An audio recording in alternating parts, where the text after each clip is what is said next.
தெரிந்து கொண்ட வேத வசனம் நீதிமொழிகளின் புஸ்தகம் 15ஆம் அதிகாரம் அதன் 23ஆம் வசனத்தை ஒருவர் சத்தமா வாசிக்கலாம். மனுஷனுக்கு தன் வாய்மொழியினால்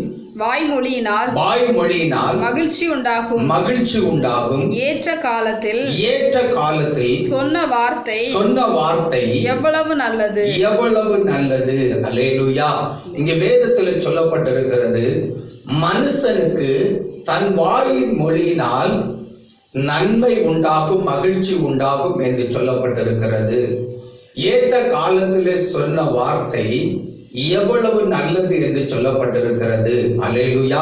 என அன்பான கர்த்தருடைய பிள்ளைகளே, மனுஷனுக்கு தன் வாய் மொழியினால் மகிழ்ச்சி உண்டா. அல்லேலூயா. என அன்பான கர்த்தருடைய பிள்ளைகளே, மனிதர்கள் பேசுகிற வாய் மொழியின் நிமித்தம், மனுஷிகள் பேசுகிற வாய் மொழியின் நிமித்தம் அவர்களுக்கு மகிழ்ச்சி உண்டாகிறது, அவருடைய இருதயம் சந்தோஷிப்பிக்கப்படுகிறது. அல்லேலூயா. ஆகையால் எனக்கு அன்பான கர்த்தருடைய பிள்ளைகளை, நம்முடைய இருதயத்திற்கு மகிழ்ச்சியை உண்டாக்குற, நம்முடைய மனதிற்கு சந்தோஷத்தை உண்டாக்குற நல்ல வார்த்தைகளை வாய்மொழியாக நாம் பேசி பழகுகிறவர்களாக காணப்பட வேண்டும். அல்லேலூயா. நல்ல வார்த்தை என்கிறது ஆண்டவராகிய இயேசு கிறிஸ்துவினுடைய வசனமே நல்ல வார்த்தையாக இருக்கிறது.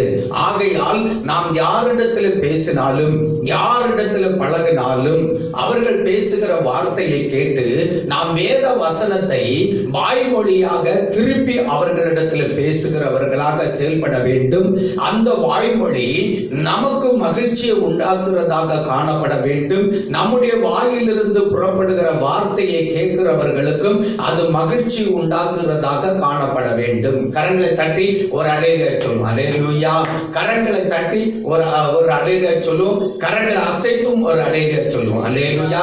எனக்கு அன்பான கர்த்தருடைய பிள்ளைகளை, இன்றைக்கு ஏராளமான மக்கள் மகிழ்ச்சி இல்லாத, சந்தோஷம் இல்லாத ஒரு வாழ்க்கை வாழுகிறவர்களாக காணப்படுகிறார்கள். எப்பொழுதும் துக்கப்படுகிறவர்களாக, வேதனைப்படுகிறவர்களாக, சஞ்சலம் அடைகிறவர்களாக வாழ்ந்து கொண்டிருக்கிறார்கள்.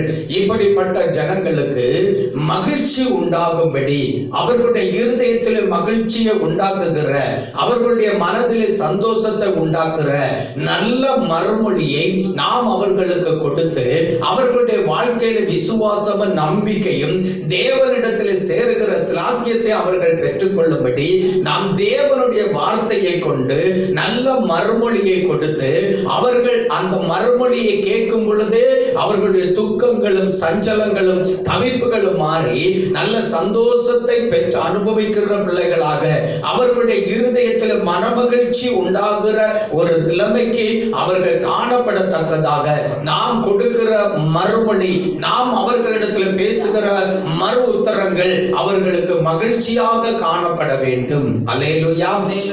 அப்படி நாம் மறுமொழி கொடுக்கிறவர்களாக, நாம் மறு உத்தரவு சொல்லுகிறவர்களாக செயல்படுவோமானால் நமக்கும் மகிழ்ச்சி உண்டாகும். நம்முடைய மறு உத்தரவை, நம்முடைய மறுமொழியை கேட்கிற மக்களுக்கும் மகிழ்ச்சி உண்டாகும் என்கிறது நிச்சயம். நாம் எல்லா மக்களும் மகிழ்ச்சியாக வாழ வேண்டும் என்றுதான் ஆண்டவர் விரும்புகிறார். ஏனென்றால் நம்முடைய தேவன் பூரண வடிவுள்ள சீயோனிலிருந்து பிரகாசித்துக் கொண்டிருக்கிறார். அந்த பூரண வடிவுள்ள சீயோனில் இருக்கிற தேவன் சர்வ பூமிக்கும் அவர் மன மகிழ்ச்சியாக இருக்கிறார் என்று சொல்லி ஆண்டவருடைய வேதம் சொல்லுகிறது. அப்ப சர்வ பூமிக்கு மன மகிழ்ச்சியாக இருக்கிற கர்த்தருடைய மகிழ்ச்சியை எல்லா கோடி மக்களும் பெற்று அனுபவிக்க வேண்டும். கர்த்தருக்குள்ளே மன மகிழ்ச்சியாக வாழ வேண்டும் என்கிறது தான் கர்த்தருடைய விருப்பம். அந்த மகிழ்ச்சியை இன்றைக்கு ஜனங்கள் அடைந்து கொள்ள விடாதபடிக்கு சாத்தான் ஜனங்களுடைய இருதயத்தில் இருந்த மகிழ்ச்சியை எடுத்து போட்டு சஞ்சலத்தையும் தவிப்பையும் வேதனையும் கஷ்டத்தையும் கொடுத்து எப்பொழுதும் துக்கமுகமாக அழுது கொண்டிருக்கிற மக்களாக ஜனங்களை மாற்றிவிட்டான். அல்லேலூயா.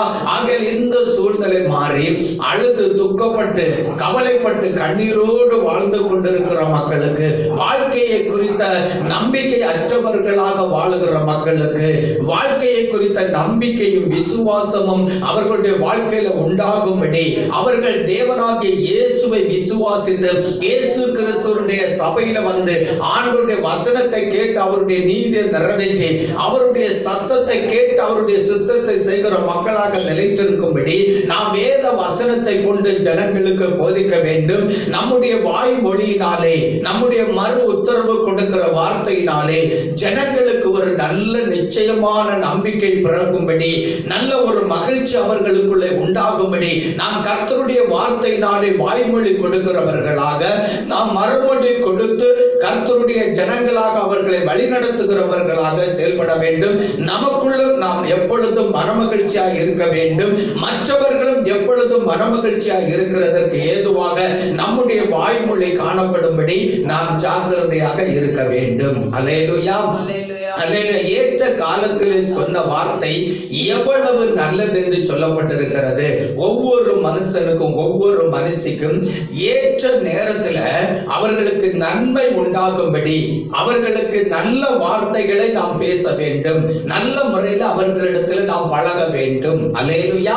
அல்லேலூயா. இன்றைக்கு நல்ல வார்த்தைகளை சொல்லுகிறதற்கு ஆட்கள் குறைவு. நல்ல ஆலோசனை தருகிறதற்கு ஜனங்கள் குறைவாக இருக்கிறார்கள். தீய ஆலோசனைகளை கொடுத்து ஜனங்களை தீய வழியிலே நடத்துகிறதற்கு ஏராளமான மக்கள் இருக்கிறார்கள். ஆனா நல்ல ஆலோசனை கொடுத்து நல்ல வழியில நடத்துகிற மக்கள் குறைவாகத்தான் இருக்கிறார்கள். நீங்களும் தானும் மற்றவர்களுக்கு நல்ல ஆலோசனை கொடுத்து நல்ல வார்த்தைகளை அவர்களோடு பேசி அவர்கள் நன்மை உண்டாகும்படி அவர்களுக்கு நல்லதாக அந்த வார்த்தை அமையும்படி நாம் பேசுகிறவர்களாக செயல்படுகிறவர்களாக அவர்களும் நன்மையை பெற்று கர்த்தரிடத்திலிருந்து அனுபவிக்கிற பிள்ளைகளாக வாழுகிறதற்கு ஏதுவாக ஏற்ற நேரத்திலே சொல்லுகிற வார்த்தை அவர்களுக்கு நல்ல வார்த்தையாக அமையும்படி நன்மை உண்டாகிற வார்த்தையாக அமையும்படி நாம் எப்பொழுதும் ஜனங்களிடத்தில் நல்ல வார்த்தைகளை பேசுகிறவர்களாக செயல்பட வேண்டும். ஜனங்களுடைய சூழ்நிலைகளை அறிந்து ஜனங்களுடைய வாழ்க்கையின் முறைமைகளை அறிந்து ஜனங்களுடைய செயல்பாடுகளின் கிரியைகளை அறிந்து நாம் அவர்களுக்கு ஏற்ற நேரத்தில் நல்ல வார்த்தைகளை சொல்லணும். அது அவர்களுக்கு நல்ல வார்த்தையாக காணப்பட வேண்டும். அப்படி காணப்படுவோமானால் ஆண்டவர் அவர்களுக்கு நன்மை செய்வார். அவர்களுடைய உள்ளத்தில் பெரிய மகிழ்ச்சி உண்டாகும். அவர்களுடைய வாழ்க்கையில பெரிய சந்தோஷமும் வாழ்க்கையை குறித்த நம்பிக்கையும் உண்டாகும். தேவன் மேலுள்ள பற்றுதலில் அவர்கள் வளர்கிறவர்களாக தேவனையே விசுவாசித்து தேவனையே சார்ந்து தேவனுக்கு பிரியமான பிள்ளைகளாக வாழ்வார்கள் என்கிறது நிச்சயம். அதற்கு ஏற்றவாறே நாம் மறு உத்தரவு கொடுக்கிறவர்களாக மறுமொழி பேசுகிறவர்களாக ஏற்ற நேரத்தில் நல்ல வார்த்தைகளை பேசி பழகுகிறவர்களாக செயல்படுகிறவர்களாக வாழ்வும். அப்பொழுது கர்த்தர் நம்மேலும் பிரியமாக இருந்து நம்மை கொண்டு பயங்கரமான காரியங்களை செய்வார் என்கிறது நிச்சயம். அல்லேலூயா. இன்னும் ஒரு வசனத்தை எடுத்து வாசிங்க. உன்னத பாட்டின் புஸ்தகம் 7ஆம் அதிகாரம் அதன் 6ஆம் வசனத்தை ஒருவர் சத்தமா வாசிக்கலாம். மன மகிழ்ச்சியை உண்டாக்கும் என் பிரியமே. அந்த இடத்தில் ஆண்டவர் தம்முடைய மனவாட்டி சபையை பார்த்து இப்படியாக சொல்லுகிறார். மன மகிழ்ச்சியை உண்டாக்கும் என் பிரியமே, நீ எனக்கு பிரியம், நீ எனக்கு மன மகிழ்ச்சியை உண்டாக்குற என் பிள்ளை. அல்லேலூயா. அல்லேலூயா. மன மகிழ்ச்சியை உண்டாக்கும் என் பிரியமே என்று சொல்லி ஆண்டவர் சூலேமெத்தியா என்கிற மனவாட்டி சபையை குறித்து ஆண்டவர் அங்கே புகழுகிறதை பார்க்க முடிகிறது. அப்படியானால் மனவாட்டி சபை ஆண்டவருக்கு மன மகிழ்ச்சியை உண்டாக்குகிறதாக இருக்க வேண்டும். நீங்கள் நானும் தான் கிறிஸ்துவனுடைய மனவாட்டி சபை, மணவாளனாக இயேசு கிறிஸ்துவனுடைய மனவாட்டி சபை. நாம் மனவாட்டி சபை மக்களாக இருக்கிறபடினால் நம்முடைய மனவாளனாக இயேசு கிறிஸ்துவுக்கு எப்பொழுதும் மன மகிழ்ச்சியை உண்டாக்குகிற அவருடைய பிரியமான பிள்ளைகளாக வாழ வேண்டும். அல்லேலூயா.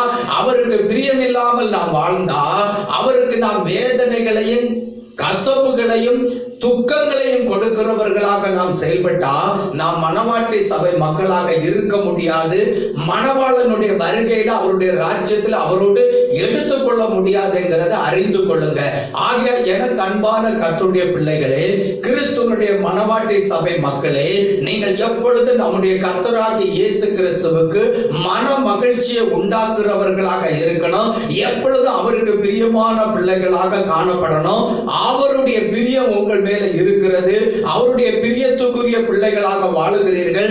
ஆகையால் அவருடைய பிரியம் உங்கள் மேல நிலைத்திருக்கும்படி, அவருக்கு பிரியமான பிள்ளைகளாக எப்பொழுது நிலைத்திருந்து வாழும்படி அவருக்கு மன மகிழ்ச்சியை உண்டாக்குகிறவர்களாக செயல்படுங்கள். கர்த்தருக்கு எப்படி நீங்கள் மன மகிழ்ச்சியை உண்டாக்குவீர்கள் என்றால், கர்த்தருக்கு பரிசுத்தமாக வாழுகிறதுனால, கர்த்தருக்கு ஆத்துமாக்களை ஆதாயம் செய்கிறதுனால, கர்த்தருக்கு ஊழியம் செய்கிறதுனால, கர்த்தரை பாடி துதித்து ஆராதிக்கிறதுனால, கர்த்தரிடத்தில் இடைவிடாமல் வேண்டுதல் செய்து விண்ணப்பம் பண்ணி ஜெபம் பண்ணுகிறதுனால, கர்த்தருடைய வேத வசனத்தை தியானித்து அதை முறையாய் கை கொண்டு பரிசுத்தமா வாழ்ந்து அதை மற்றவர்களுக்கு போதித்து மற்றவர்களையும் இடரல் இல்லாமல் இயேசு கிறிஸ்துவினுடைய ராஜ்யத்துக்கு நேராக வழிநடத்தி இயேசுவின் இருதயத்தில் இருக்கிற எண்ணங்களை விருப்பங்களை செய்து நிறைவேற்றி வாழும் பொழுது மனவாட்டி சபை மக்களாகிய நாம் நம்முடைய மனவாளனாகிய இயேசு கிறிஸ்துவுக்கு மன மகிழ்ச்சியை உண்டாக்குகிறவர்களாக இருக்கிறோம். அவருடைய பிரியத்துக்குரிய பிள்ளைகளாக நாம் வாழுகிறவர்களாக காணப்படுகிறோம். அல்லேலூயா. கரங்களை தட்டி அல்லேலூயா சொல்லுவோம். அல்லேலூயா. கரங்களை அசைத்து அல்லேலூயா சொல்லுவோம். கீழே வாசிங்க. நீ எவ்வளவு ரூபவதி, நீ எவ்வளவு ரூபவதி. என அன்பான கர்த்தருடைய பிள்ளைகளே, கர்த்தருடைய சபை மக்கள் ரூபவதியாக இருக்கிறோம். எவ்வளவு ரூபவதியாக இருக்கிறோம் என்கிறதை குறித்து ஆண்டவர் சொல்லுகிறார். நீ எவ்வளவு ரூபவதி, நீ எவ்வளவு அழகானவள், நீ எவ்வளவு பிரியமானவள், நீ எவ்வளவு ரூபவதியாக இருக்கிற. உன்னிலே பழுது இருக்க கூடாது, நீ ரூபவதியாக இருக்க வேண்டும். அல்லேலூயா. அல்லேலூயா. நாம் வேதத்தில் பார்க்கும் பொழுது ரெபெக்காள் என்கிற ஒரு ஸ்திரியை குறித்து வேதத்தில் சொல்லப்பட்டிருக்கிறது. அவள் சௌந்தரியமும் அவள் ரூபவதியும் உள்ளவளாக இருந்தாள் என்று சொல்லப்பட்டிருக்கிறது. எஸ்தர் என்கிற ஸ்திரியை குறித்தும் அவள் மிகுந்த ரூபவதியும் சௌந்தரியமும் உள்ள ஸ்திரியாக இருந்தாள் என்று சொல்லி சாட்சி கொடுக்கப்பட்டிருக்கிறது. இந்த எஸ்தரை போல ரெபெக்காளை போல கர்த்தருடைய மனவாட்டி சபை மக்களாகிய நீங்கள் நானும் எவ்வளவு ரூபவதியாக ஆண்டவருக்கு முன்பாக வாழ்ந்திருக்க வேண்டும்.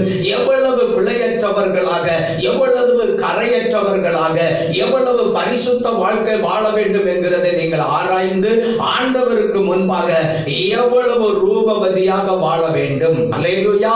எவ்வளவு என்றால் அளவில்லாத அளவுக்கு ரூபவதியாக நீங்கள் நானும் காணப்படுகிற கர்த்தராகிய இயேசு கிறிஸ்து நாளிலே, கர்த்தராகிய இயேசு கிறிஸ்துவினுடைய வருகையிலே, கர்த்தராகிய இயேசு கிறிஸ்துவோடு ஒரு இமை பொழுதில மர்வமாக்கப்பட்டு எடுத்துக்கொள்ளப்பட்டு இயேசுவோடு சேர்கிற நாளிலே நாம் எவ்வளவு ரூபவதியாக இருப்போம் தெரியுமா? இயேசு கிறிஸ்துவினுடைய சாயலை தரித்துக் கொண்டு இயேசு கிறிஸ்து என்கிற மணவாளனுக்கு ஏற்ற மணவாட்டிகளாக, இயேசு கிறிஸ்துவினுடைய மடியிலே தவழுகிற செல்ல பிள்ளைகளாக எவ்வளவு ரூபவதியாக இருப்போம் என்கிறதை நீங்கள் ஆராய்ந்து பாருங்கள். அந்த ரூபவதியான அழகை குறித்து விவரிக்கவே வார்த்தை இல்லை. அவ்வளவு பயங்கரமான ரூபவதியாக ஆண்டவர் நம்மை உருமாற்றி அவரோடு வைத்து வாழ வைப்பார். இயேசுவினுடைய ரூபத்தை யாரும் விவரித்து சொல்ல முடியாது. அவருடைய அழகை யாரும் விவரித்து பேச முடியாது. அதே போல தேவனுடைய பிள்ளைகளாகிய நாமும் எவ்வளவு ரூபவதியாக இருப்போம் என்கிறதை யார் விவரித்து பேச முடியாது. யாரும் நாம் இயேசு கிறிஸ்துவுக்கு முன்பாக அழகுள்ளவர்களாக இருப்போம் என்கிறதை யாரும் அறிந்து பேச முடியாது. அந்த அளவுக்கு ரூபவதியாக அழகுள்ளவர்களாக இயேசு கிறிஸ்து உங்களையும் என்னையும் பார்க்கிறார். உங்களையும் என்னையும் அவ்வளவு அழகுள்ளவர்களாக ரூபவதிகளாக மாற்றி அவரோடு எவ்வளவு அழகுள்ள ரூபவதியாக வாழ வைப்பாருங்கிறத நீங்களே அறிந்து கொள்ளுங்கள். அல்லேலூயா. நீங்கள் ரூபவதிகள், ரூபவதியாக வாழ வேண்டும். நம்மளுடைய ஒரு பழுதும் இருக்கக்கூடாது. கிறிஸ்தவ வாழ்க்கையில, கிறிஸ்தவன் பிள்ளைகளுடைய வாழ்க்கையில ஒரு கரைகளோ, ஒரு குற்றங்களோ, ஒரு குறைகளோ இருக்காதபடி, நாம் குற்றம் சாட்டப்படாதபடிக்கு எப்பொழுதும் பரிசுத்தமுள்ள கற்புள்ள கன்னிகைகளாக கிறிஸ்துவனுடைய வருகையில கிறிஸ்துவுக்கு முன்பாக நிலைநிற்கிறதற்கு ஆயத்தமுள்ள பிள்ளைகளாக வாழ வேண்டும். அல்லேலூயா சொல்லுங்க. அல்லேலூயா. கீழே வாசிங்க.